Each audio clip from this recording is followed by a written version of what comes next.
खबर में आगे बढ़ने के बाद सियासत की करेंगे। बिहार में जाति आधारित सर्वे पर सियासत थमने का नाम नहीं ले रही। आए दिन यहां पर कोई ना कोई कुछ ना कुछ बयानबाजी करता रहता है। अब जब सूबे के डिप्टी सीएम तेजस्वी यादव से जाति सर्वे पर हो रही सियासत को लेकर सवाल किए गए तो उन्होंने साफ तौर पर कहा, अगर बीजेपी को हमारे सर्वे पर भरोसा नहीं है तो प्रधानमंत्री मोदी से बोलकर देश भर में जाति आधारित सर्वे करवा लेना चाहिए। इसके साथ उन्होंने कहा कि मुझे पता है कि वो ऐसा करेंगे ही नहीं। हम जनता की सेवा करते हैं और कर रहे हैं। आप भी सुनिए जाति सर्वे को लेकर क्या कुछ डिप्टी सीएम तेजस्वी यादव ने कहा।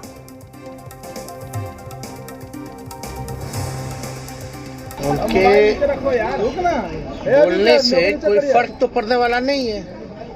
हम तो पहले भी कहे थे, अगर उनको इस आंकड़ों पर विश्वास नहीं है तो कम से कम उनको प्रधानमंत्री जी से कह करके देश में ही जो है जातीय जनगणना करा लेनी चाहिए। लेकिन ऐसा होने वाला तो है नहीं, क्योंकि बीजेपी के लोग जो प्रधानमंत्री हैं या भारत सरकार में बैठे हुए लोग हैं वो चाहते ही नहीं कि देश में जो है जातीय जनगणना हो। और ये जो आंकड़े हैं ये सब लोग जानते हैं कि साइंटिफिक तरीके से जो है इस काम को जो है पूरा किया गया, तो उनके बोलने ना बोलने से अब कोई फर्क पड़ने वाला है नहीं। डिप्टी सीएम के बयान पर अब सियासत तेज हो चुकी है। राजनीतिक दलों की भी प्रतिक्रियाएं आई हैं, आप भी सुनिए। यादव जी को शायद याद नहीं है कि जिस कैबिनेट ने इस जातीय सर्वेक्षण के लिए अपनी स्वीकृति दी थी, उस कैबिनेट में भारतीय जनता पार्टी के 16 मंत्री थे। जिस कैबिनेट ने संसाधन दिए उसमें भी भारतीय जनता पार्टी के 16 मंत्री थे। पर हमने अपनी स्वीकृति और संसाधन देने की स्वीकृति हमने ये इसलिए दिया था कि बिहार में सही में जो हमारे समाज के साथी पिछड़ गए हैं, पीछे छूट गए हैं, उनको आइडेंटिफाई किया जा सके। हमने 40 दिनों में 13 करोड़ लोगों की तथाकथित गिनती करके 500 करोड़ से ज्यादा रुपए बर्बाद करने के लिए अपनी स्वीकृति नहीं दी थी, और नहीं किसी ठेकेदार के मार्फत इस पूरी जनगणना के गणित में घोटाला करने की हमने अनुमति दी थी।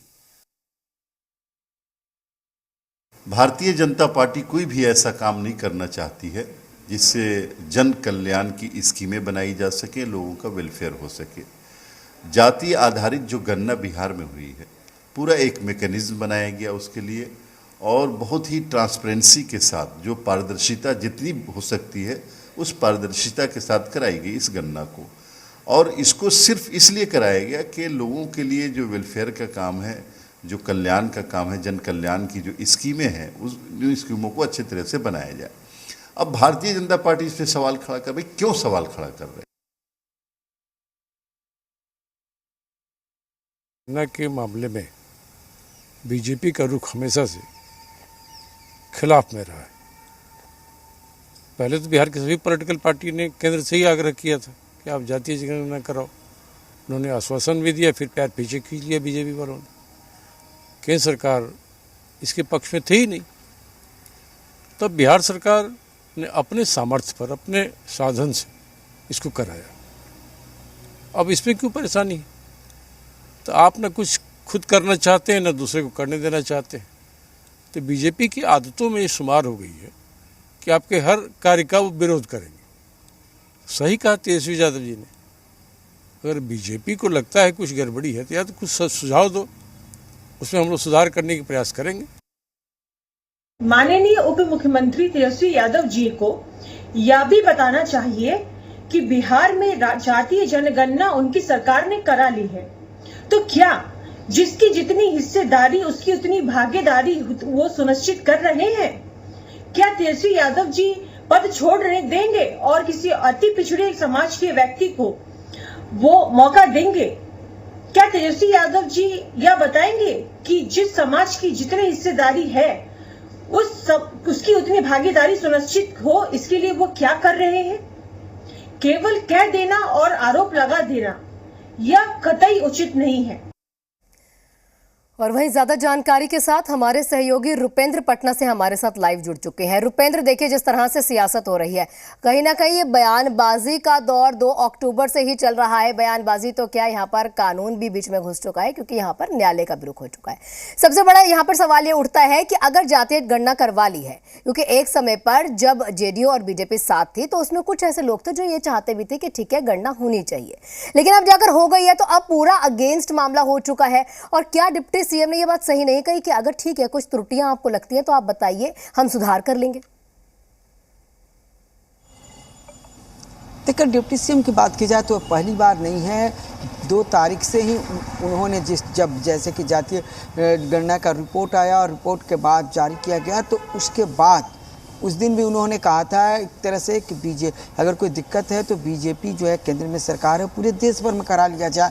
और उसके बाद कई बार वो कहते आए हैं, साफ तौर पर उन्होंने कहा कि कोई दिक्कत है तो बताया जाए।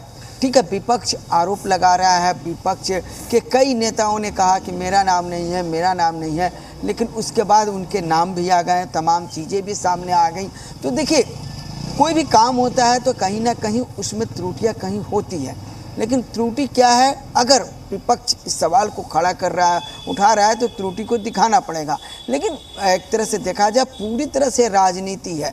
जातीय जनगणना कराया गया वो भी राजनीति है, और उसका विरोध किया जा रहा है वो भी एक तरह से राजनीति है। दूसरी चीज़, ये प्लानिंग जब हुआ था, जब प्रधानमंत्री से तेजस्वी यादव नेता प्रतिपक्ष हुआ करते थे बिहार में, एनडीए की सरकार थी और बीजेपी के प्रतिनिधिमंडल और भी जीतनराम मांझी थे, तमाम लोग थे, तमाम लोग गए हुए थे, प्रधानमंत्री से मुलाकात हुई थी।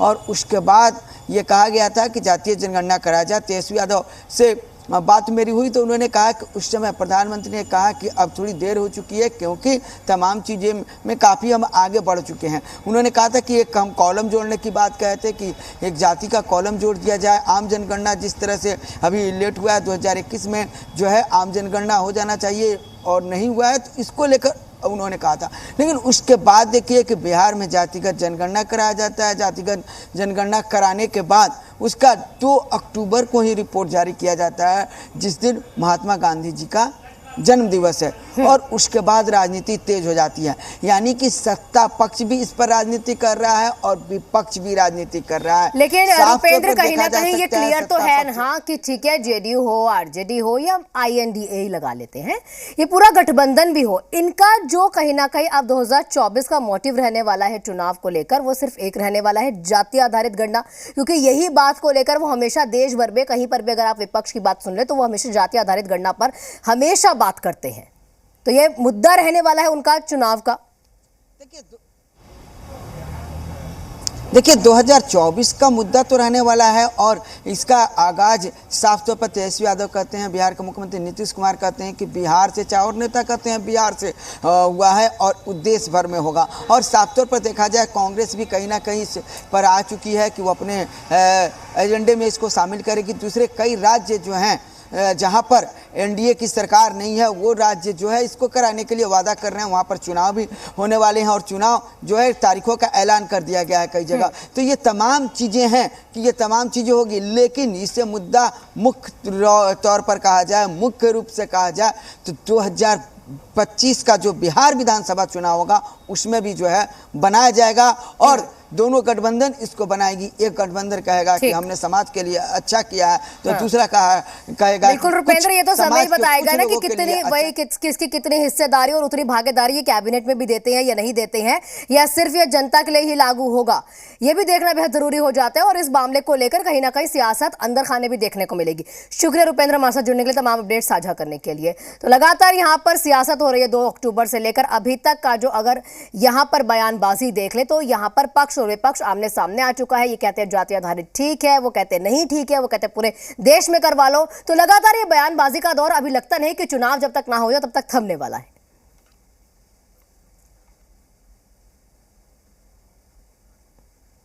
बिहार सरकार